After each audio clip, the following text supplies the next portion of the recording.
Pai querido, eu te louvo por esta oportunidade de poder compartilhar e ministrar esta palavra. Uma palavra que tem transformado literalmente a minha vida e tem feito uma grande diferença desde o momento que a revelação dessa palavra chegou ao meu coração, abriu o meu entendimento e me tornou, Senhor, não somente um servo teu, senão um adorador e um intercessor.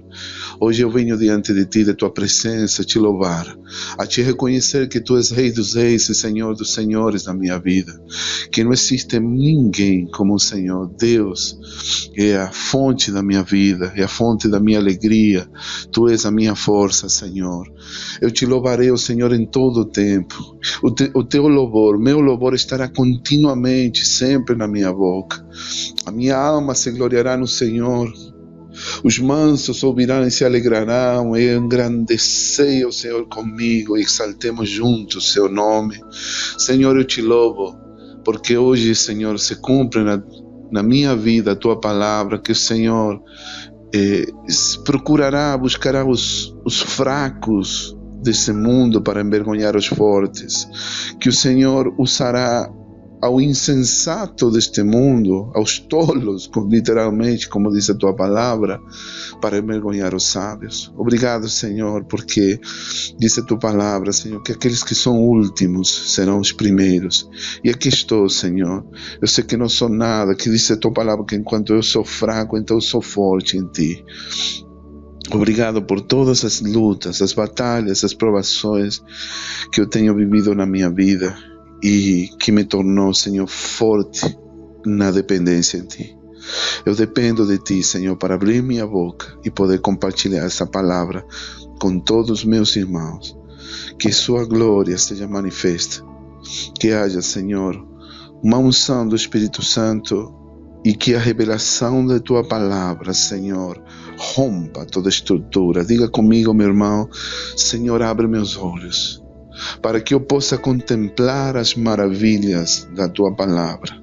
Senhor, coloca a tua mão na cabeça e diga assim comigo: Senhor, toda estrutura de pensamento, toda resistência à mudança, eu declaro, em nome de Jesus, que cai por terra. Todo espírito inflexível contra o vinho novo, em nome de Jesus, eu declaro meu coração aberto à luz da tua palavra. Em nome de Jesus, enche meu coração com o Espírito Santo. Amém. Amém. Amém. Aleluia. Louvado seja o nome do Senhor. Que maravilha, vamos compartilhar sobre o tabernáculo de Davi. A revelação, a profecia do tabernáculo de Davi, algo que tem trazido, como falei desde o começo, na minha oração, uma tremenda mudança desde o momento que eu comecei a aplicar os princípios do tabernáculo de Davi.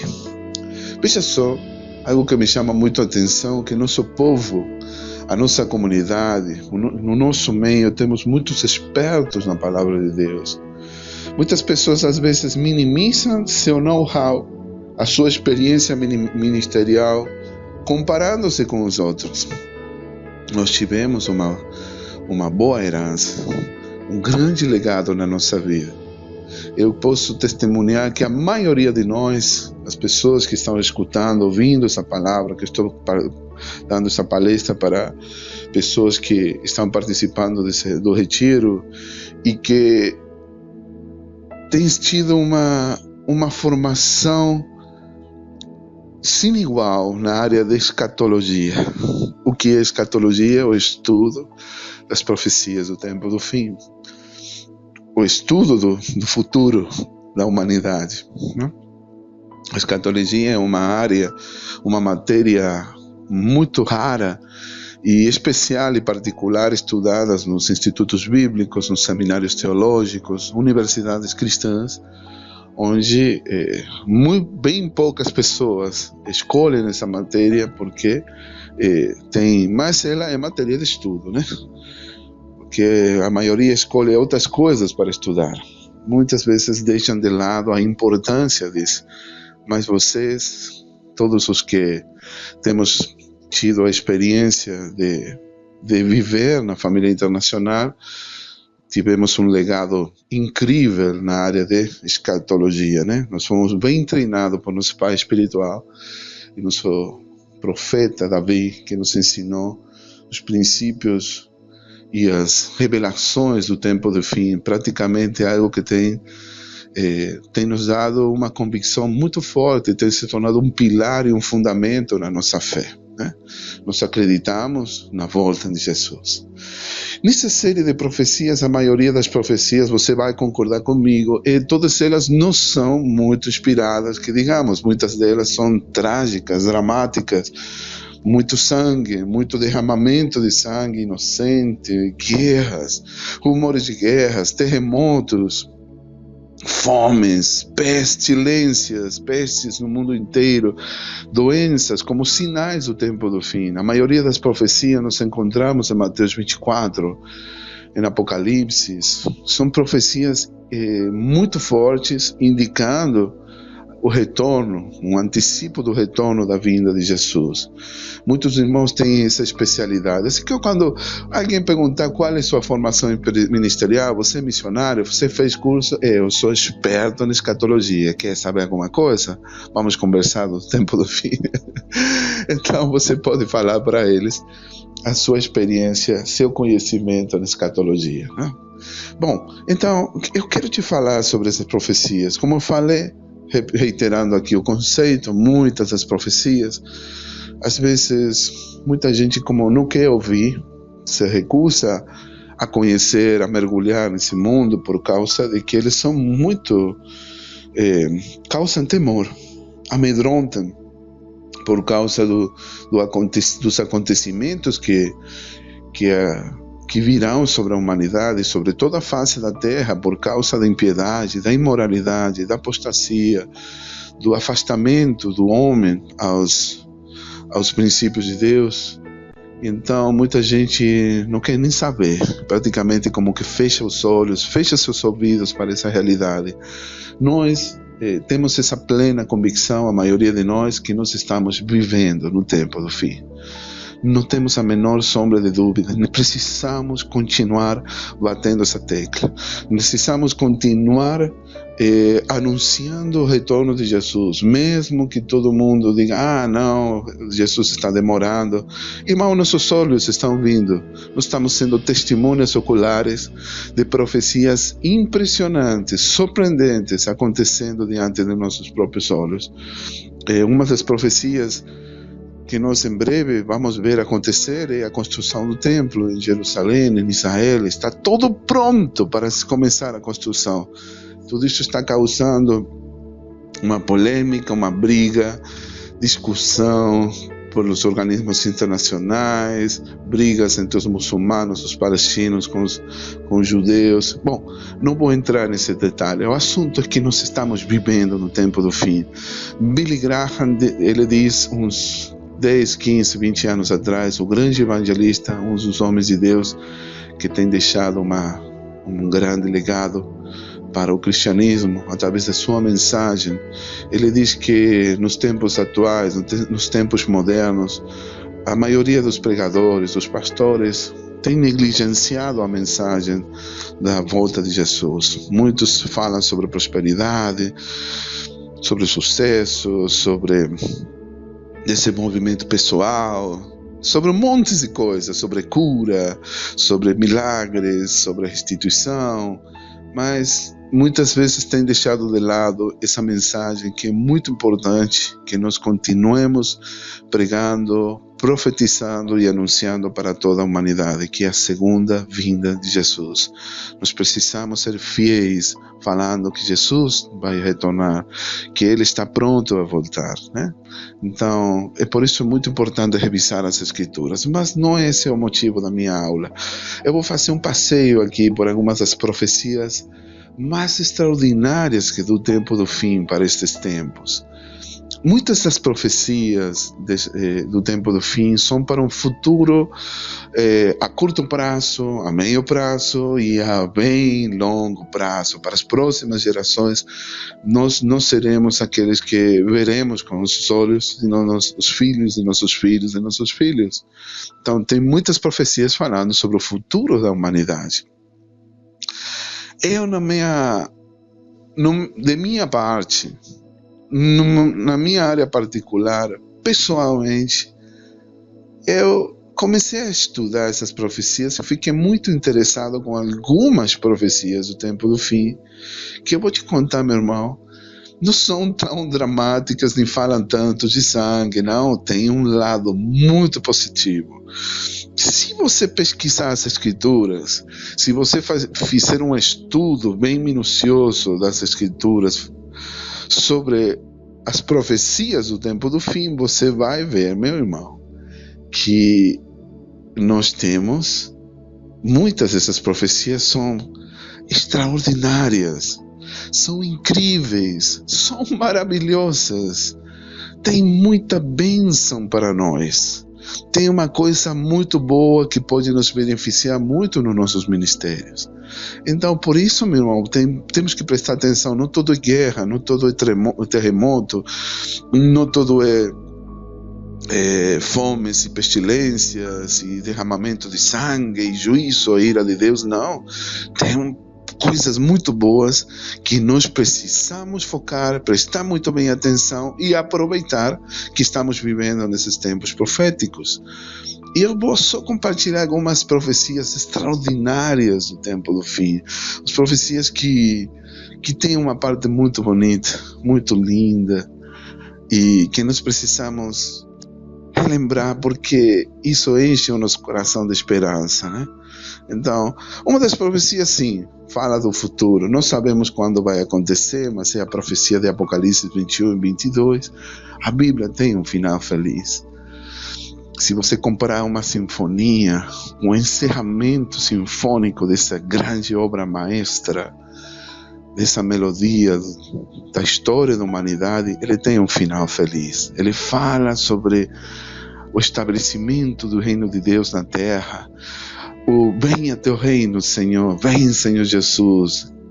A cidade celestial, a nova Jerusalém, ela está retornando à terra. Se você estudar Apocalipse 21, 22, fala sobre o futuro da humanidade, sobre o milênio, esses 1000 anos de paz que vão acontecer na terra, como vai ser o céu depois desse tempo. Tem um final glorioso, majestuoso, é algo muito bonito. É nossa esperança saber que nos espera um lugar, a cidade de ouro cristalino, as ruas do céu diz que serão todas douradas. Nossa, é tão bonito. Se a gente puder só tiver um pequeno gostinho do céu, nós vamos ficar todos pirados, vamos ficar chapados espiritualmente falando. Nós vamos dar umas voltas no céu. Aquilo que nos espera, diz que o Pai, né, tem preparado muitas moradas, né? E Ele tem preparado um lugar maravilhoso para seus filhos. Que lindo, cidade celestial. É por isso que muitas pessoas não querem voltar quando tem essa oportunidade. Morreram fisicamente, se encontraram no céu com Deus. Diz, como é que eu vou voltar para aquele lugar horroroso chamado terra? Muitos preferem ficar aí, né? Mas, amados, ainda não podemos ir porque temos uma missão muito grande, né? Uma grande seara por colher, e é disso que eu quero falar para vocês agora, né? Então, uma das profecias surpreendentes, maravilhosas, fora de série, extraordinárias, é Apocalipse 21 e 22, que você já conhece muito bem, que é o nosso destino celestial, né? Mas veja só, em Mateus 24:14 temos uma profecia tremenda. Diz: será pregado este evangelho do reino em todo o mundo, em todas as nações, em testemunho a todas as gentes, e então virá o fim. Então virá o fim. Se o fim não chegou, meus amados, é porque ainda o evangelho do reino precisa ser pregado, né? Prestemos atenção, a palavra reino, reino, reino. Nós temos pregado muito o evangelho da salvação, da palavra, mas precisamos ter uma mentalidade de reino para estes tempos do fim. Jesus falou muito, ele falou mais do reino de Deus do que a salvação. Ele falou muito mais do reino de Deus que de cura, de milagre. Ele falou do reino de Deus, que esse era seu sonho, o objetivo final, poder, venha teu reino, Senhor. Pai nosso que está nos céus, santificado seja teu nome. Venha a nós o teu reino, venha a nós o teu reino. Amados, precisamos entender que estamos vivendo no tempo onde o reino de Deus, a revelação do reino, está se manifestando na nossa vida de uma forma muito forte. Nossos olhos estão sendo abertos. Muitas denominações, muitas igrejas tradicionais, conservadoras, estão abrindo a sua mente, os seus olhos espirituais a essas verdades sobre o reino de Deus. A palavra que deu nosso querido Paulo Henrique falava sobre cultura do reino. Nós precisamos adquirir essa cultura do reino, a mentalidade do reino. Nós não temos como ficar brigando com outras denominações, criticando outros pastores, outros ministérios. Precisamos ter um conceito e uma mentalidade de reino que é muito mais abrangente que qualquer disputa denominacional. Então, por isso, meu amado, precisa ser curado na sua mente, ter uma mudança na sua vida, deixar de andar criticando outros ministérios, outras igrejas, e quando nós temos uma mentalidade de reino, nós ficamos de mãos dadas com nossos outros irmãos cristãos para um só objetivo: estabelecer o reino de Deus na terra. Basta de criticar outros ministérios, amados, porque isso não é uma boa atitude de um filho de Deus. No passado nós achávamos que nós éramos os únicos. Ah, meu Deus, logo descobrimos que tinha mais de 7.000 joelhos, como falou na história de Elias, que não se dobravam seus joelhos a Baal. Não ache que você é o único, meu irmão. Você não é o único. Você não é o, como se diz, o tapão do oceano. Eu não sei como traduzir essa palavra. Você não é exclusivo, você não é mais importante do que outros. Todos os nossos irmãos que pregam a Jesus, que têm essa visão do reino, você não tem a menor ideia como Deus tem prazer em seus filhos, que são fiéis, que o amam e que têm um compromisso com o reino de Deus. Então será pregado este evangelho do reino. Ainda vai ter muita gente indo para as nações, levando a sua palavra, fluindo no poder do Espírito Santo. Eu tenho essa visão, eu fico entusiasmado. Eu não vou morrer ainda até ir aos 5 continentes levando a palavra de Deus. Esse é o meu sonho. Eu sou um missionário de coração. Eu sou um dos filhos de Davi. Davi tinha essa, meu Deus, essa visão, esse conceito de ir por todo o mundo pregando o evangelho a toda criatura. Como diz a palavra, desde o nascimento del sol hasta donde se pone, sea alabado o nome do Senhor Jesus. Nós vamos ver a glória de Deus sendo manifesta em todos os cantos da terra. Nós vamos pregar o evangelho, vamos levar essa palavra para ganhar muitas almas. Eu profetizo e declaro que dessas pessoas que estão ouvindo essa palavra, que desse povo que está escutando essa revelação, se levantarão novos missionários, novos evangelistas, novos mestres da palavra, novos profetas de Deus. Vem um novo surgimento e uma nova geração de ministros do evangelho que farão estragos, que causarão um prejuízo muito grande para o reino das trevas, e o diabo vai ter muito medo. Diz que as portas do Hades não prevalecerão contra a igreja de Deus que se posiciona firme nesse tempo do fim. Amém, irmãos? Em nome de Jesus. Nossa, estou ficando empolgado, mas ainda nem cheguei nem à metade da mensagem. Outra profecia extraordinária do tempo do fim fala sobre, em Joel, capítulo 2, versículo 28 a 30. É a promessa do Espírito Santo. Nossa, que tremendo. A palavra de Deus disse que há de ser que depois derramarei meu espírito sobre toda a carne, e vossos filhos e vossas filhas profetizarão, os vossos velhos terão sonhos, vossos jovens terão visões. E também sobre os servos, sobre as servas, naqueles dias derramarei o meu espírito e mostrarei prodígios no céu e na terra, sangue, fogo e colunas de fumaça. Joel capítulo 2, versículos 28 ou 30. Estou correndo por causa do tempo. Mas, amados, olha só, que maravilhoso. Não todas as profecias são ira de Deus, não todas as profecias são derramamento de sangue, terror, morte, iniquidade, o anticristo, isso. Tem umas profecias que têm muito de beneficioso para o povo de Deus. E é para você prestar muita atenção. Esse é o momento que nós vamos ser cheios do poder do Espírito Santo. Eu estou interessado nessa profecia. Estou interessado nessa profecia, nesse mover do Espírito Santo. O século passado foi conhecido pelos grandes pesquisadores da Bíblia, pelo século do Espírito Santo. Muitas manifestações de avivamento, de despertar espiritual e do mover de Deus, de grandes colheitas de almas aconteceram no século passado. Grandes manifestações, foi um sinal profético que nos últimos dias haveria um grande derramamento do Espírito Santo.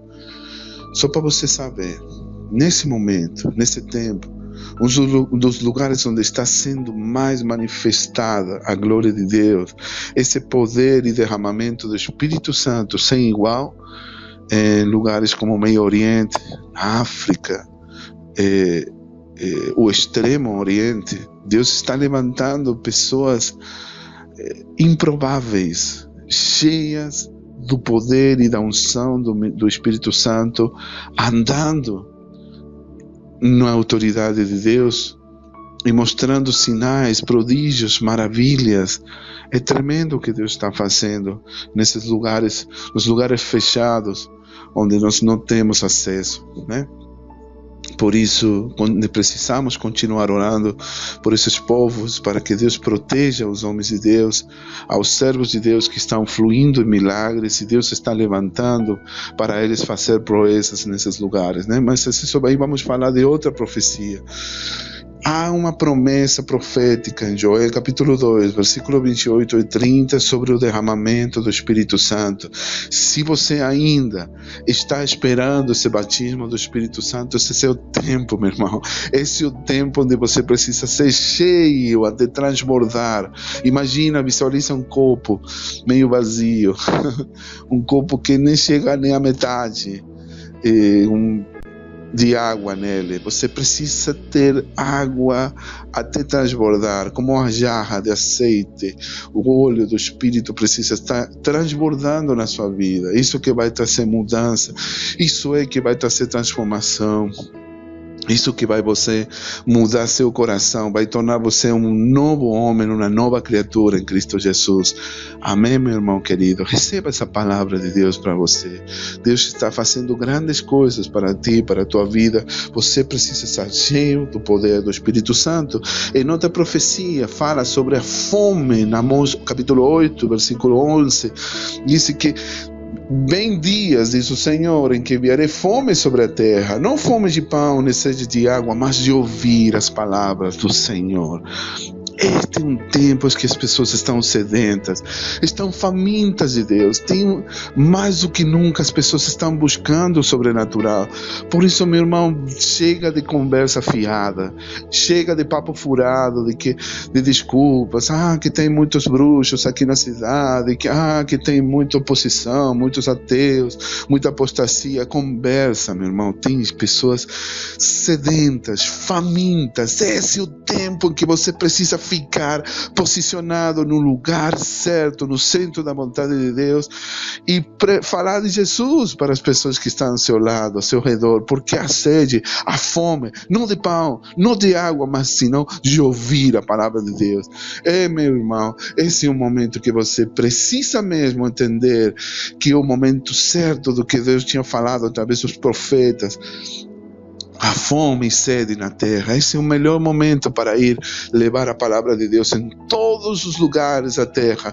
Não é somente no Brasil, não é somente em Sudamérica, em todo o mundo. Os europeus precisam do Evangelho. É o lugar onde mais precisa de Deus nesse momento na Europa, até nos próprios Estados Unidos, os lugares que viram muita glória de Deus. Todos precisam da palavra do Senhor. Amém? Outra profecia surpreendente sobre o tempo do fim fala sobre uma promessa de restituição. Amados, no ano passado, quando foi há 2 anos atrás, eu estive ministrando um curso maravilhoso que tem me dado muita bênção e crescimento na minha vida, que foi a lei da restituição divina. Eu convido vocês, só para você saber, aqui seu servidor, seu irmão está preparando um instituto bíblico online para que vocês possam estudar conosco e se aperfeiçoar. Estou criando muitos cursos, né? Cursos de desenvolvimento ministerial, cursos sobre liderança cristã, sobre missões, evangelismo. Meu sonho é poder ser um dos referenciais no futuro. Estou criando um curso de negócios e empreendedorismo baseado em princípios bíblicos. Olha que interessante, né? Mas um dos tantos cursos e seminários que temos, você visita o nosso site para acompanhar, se cadastre no nosso site para receber os boletins, as notícias, para você ir acompanhando o que nós estamos fazendo, né? Tudo isso através da internet está abrindo muitas portas. E um desses cursos que nós temos se chama a Lei de Restituição Divina. Alguns dos irmãos participaram desse curso, mas ele foi ministrado em espanhol. Muito em breve, Deus mediante, nós vamos ter acessível esse curso também em português. A restituição é algo tremendo. Escuta só essa promessa em Joel, capítulo 2, 24 a 27. Diz: as eiras se encherão de trigo, os lagares transbordarão de mosto de óleo, e restituir-vos-ei os anos que foram consumidos pelo gafanhoto, a locusta, o pulgão, a oruga, o meu grande exército que enviei contra vós, e comereis fartamente, ficareis satisfeitos, e louvareis o nome do nosso Senhor vosso Deus, que procedeu para convosco maravilhosamente, e meu povo não será mais envergonhado. E vós sabereis que eu estou no meio de Israel, e que eu sou o vosso Senhor, vosso Deus, e ninguém mais, meu povo, não será envergonhado para sempre. Aleluia! Que promessa maravilhosa! Se você, nessa temporada, nesse período de transição na sua vida, em que você deixou de ser um missionário a tempo ativo, se minimizou as suas atividades ministeriais, deixou de viver pela fé para arrumar um trabalho, estudar, ou fazer outras coisas, né? E se durante esse tempo passou por experiências de perda, de frustração, se você sentiu que o diabo entrou na sua vida para roubar as coisas mais preciosas, como a união com seus filhos, a sua família, seu esposo, perdeu seu cônjuge, seu relacionamento conjugal começou a esfriar, começou a perder, e você começou a apanhar do diabo. E tem uma promessa maravilhosa. Tem gente que durante todos esses anos só experimentou uma coisa, ficou apanhando e sofrendo muitas perdas na sua vida. E não é diferente do que acontecia com o povo de Israel há uns milênios atrás, quando eles eram continuamente atacados, literalmente, pelas forças dos inimigos. Os inimigos, os exércitos inimigos, os filisteus, os amorreus, etc., vinham continuamente atacando o povo de Deus, trazendo muito medo e temor. Eles viviam praticamente, continuamente na defensiva, né? Então tem pessoas que perderam coisas. E às vezes são esses períodos da vida onde Deus nos faz passar por essas humilhações, só para aprendermos a ter mais dependência dEle, a confiar nele e nunca nos afastarmos de sua presença. Porque na verdade às vezes pensamos que nós queremos dar um tempo com Deus. E meu irmão, eu tenho essa notícia triste para te dar. Não sei se é triste, mas é uma notícia que é uma realidade e não tem como mudar. Deus não abre mão do seu relacionamento contigo. Não tem isso de dar um tempo com Deus, porque não há licença nesta guerra. Você precisa perseverar nele. Você precisa estar conectado à videira. Você não pode se afastar nunca de Deus. Você não pode minimizar seu tempo. Você pode ter um ano sabático, onde você está meditando, refletindo, dando um tempo e se fortalecendo, renovando sua fé, espiritualmente falando, mas não há licença nesta guerra, meu amado. Então, quando nós aprendemos algumas lições na nossa comunhão com Deus, no nosso relacionamento com Ele, grandes milagres acontecem.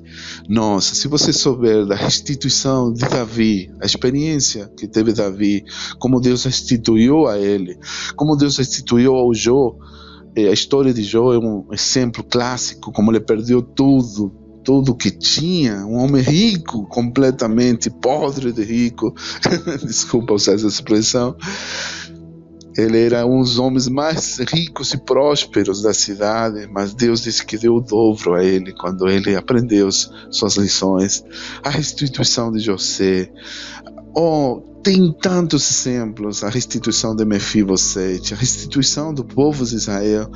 Tem tantas promessas para a tua vida que se aplicam na sua vida, que podem trazer muita bênção.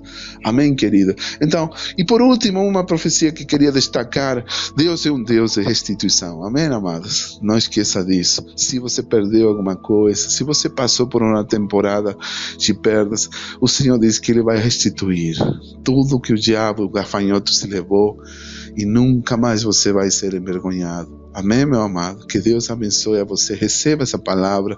Deus ama tanto você. Ele tem prazer em você e Ele quer ver você feliz.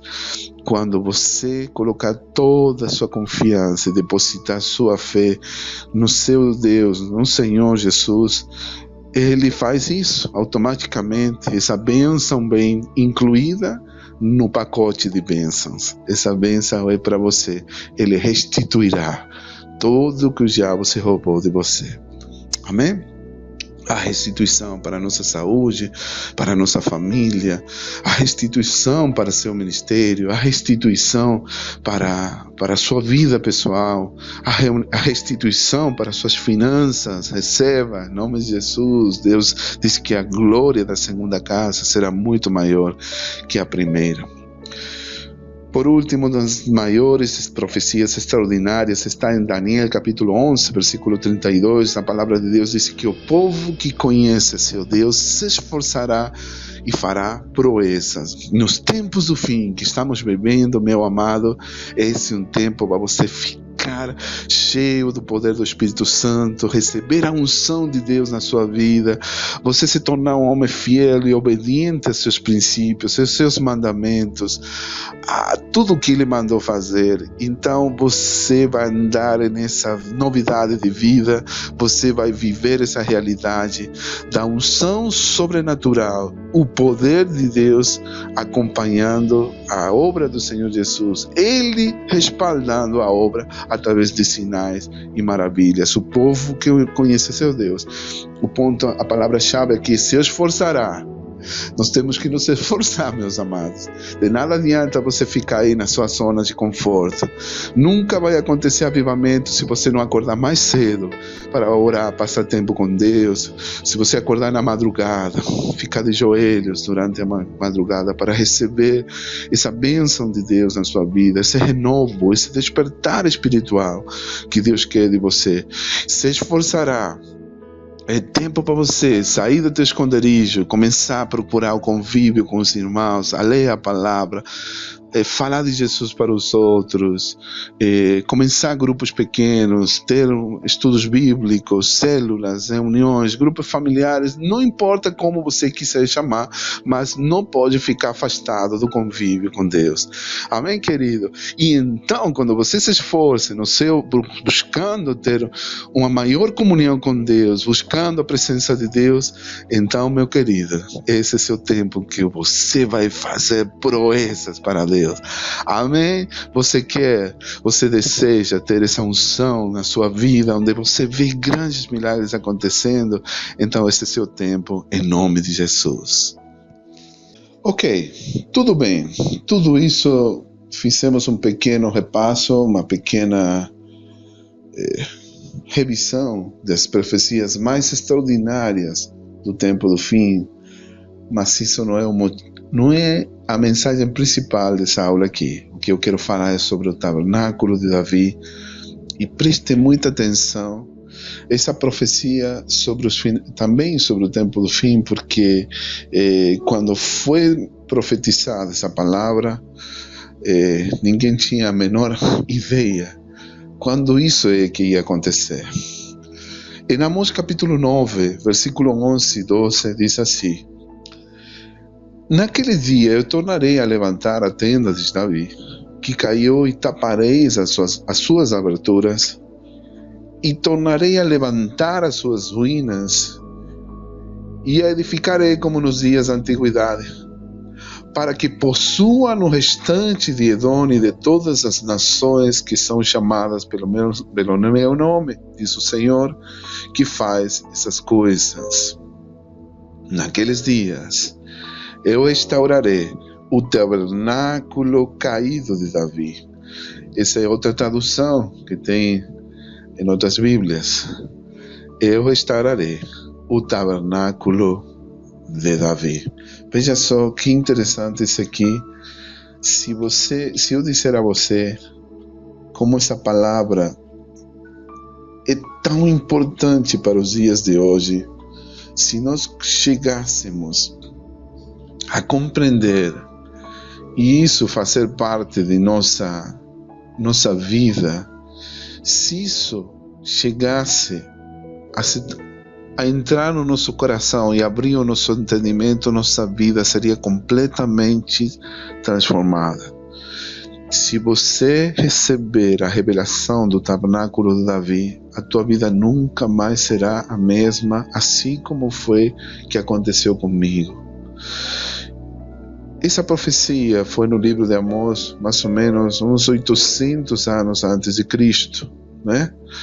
Mas logo após desse período, no livro dos Atos dos Apóstolos, os mesmos discípulos citam essa palavra profética para os tempos que eles estavam vivendo.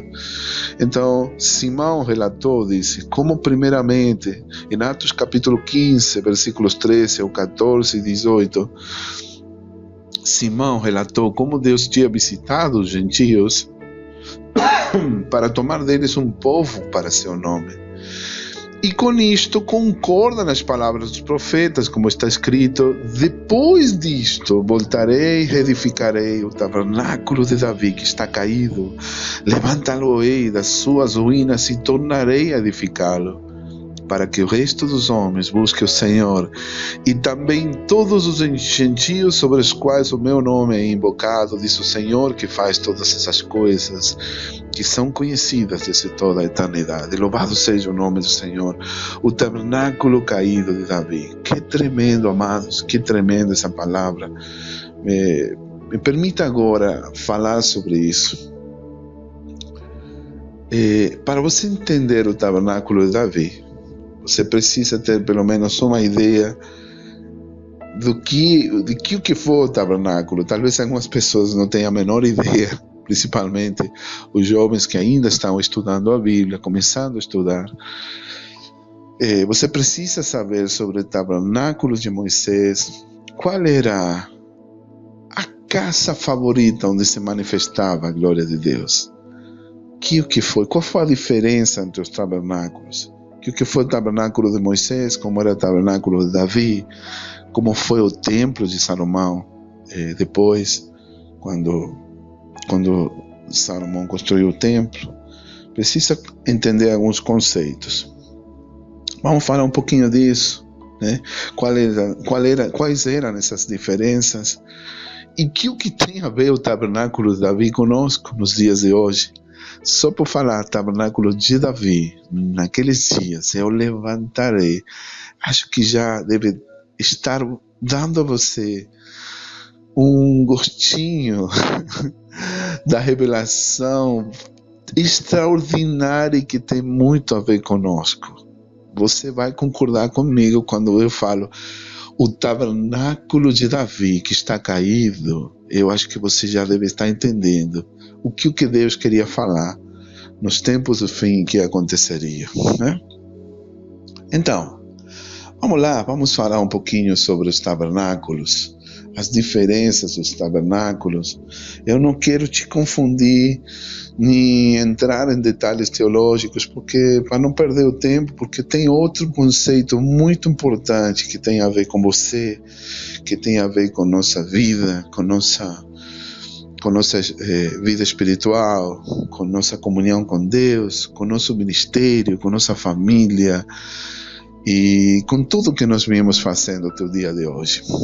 Então, antigamente, Deus pediu para Moisés, ele estabeleceu um desenho sobre a construção do tabernáculo, como iria ser na era mosaica.